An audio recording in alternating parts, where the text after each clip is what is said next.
So I'm going to go over this. I'm going back and forth, but yeah.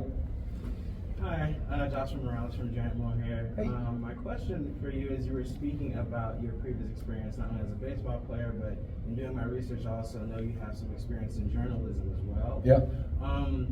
With all of that experience, how has that not only informed but strengthened how entertainment affects you, or how you understand it as you continue to do it over the years? Wow, that's a good question. Yeah, I chose North Carolina because they had a great journalism program. I mean, there's famous people like Roger Mudd, Charles Kuralt. One of my favorite teachers was a guy who walked with Martin Luther King, Chuck Stone, who was out of Philadelphia, and man, bow tie, he smelled so good. I know that may sound weird, but that dude, he just exuded class, and he just was, and he was the best. He was kind of like a bit of a mentor for me. And I told him, I said, yeah, I figured when sports are over, I'd go into ESPN, be a sports guy. But I was never really a nerd for statistics and things like that. These guys can spit stuff out. And yeah, so, but playing baseball, I never had the opportunity to do internships and things like that. So I ended up going to grad school in Boston. And then right out of there, I got a job as a reporter for a year in New York and New Jersey, driving around in a little beat up Honda. Sometimes I think my cameraman had a drug problem, so I have to do it myself. I interviewed Al Gore with a thing like this. He was like, "Oh, what school is this for?" I'm like, "It's an actual station. I'm sorry." But I mean, I didn't get to do sports. I had to do death and murder and stuff, and it was this. I hated on the news. I don't think it's news. Like, go talk to the family when their teenage son is shot in Newark, and it just wasn't in my heart. And I remember making the choice to I'd rather be broke and happy than have a paycheck and continue on this path. It's funny because the day I called to give my 2 weeks notice, I called it and I got the news director on the phone, and I said, "See, I need to talk to you." She goes, "Oh God, this is great. I'm so Doug Bell has left for the Buffalo affiliate. We want to offer you the head anchor job in Poughkeepsie, New York." It's not crazy, but and I just went, "Oh, I'm flattered, but this is my 2 week notice." "Hold on, I got to go to my office. What are you? Hold on. And we had a big time. I told her what I was going to do, and she was like, "If you ever need a job, if it doesn't work out, you need a job. Find me, and you have one."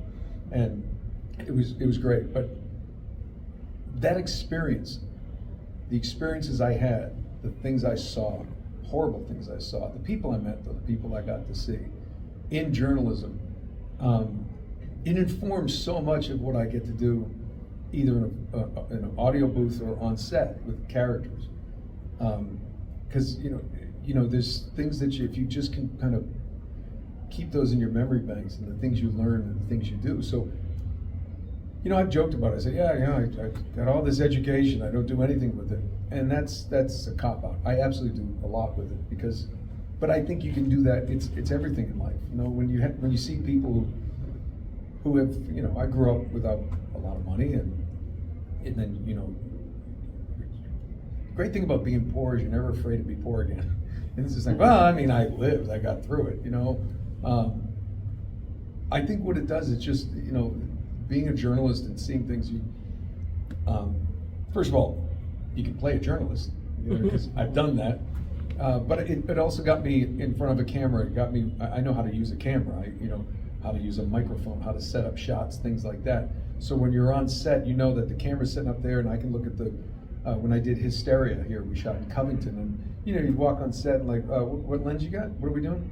And what's the setup? And they'd show me and say, all right, so I said, where do you want me here? If she's here? And they're like, yeah, you can find there's little things that you pick up on it. But from that journalism experience, it was really just meeting people, talking to people from all walks of life, from the top politicians to some family who just lost their house in a fire. It was just it gets you close to humanity, and I think you can then. I'm not a heady actor, I don't think, but I never forget things.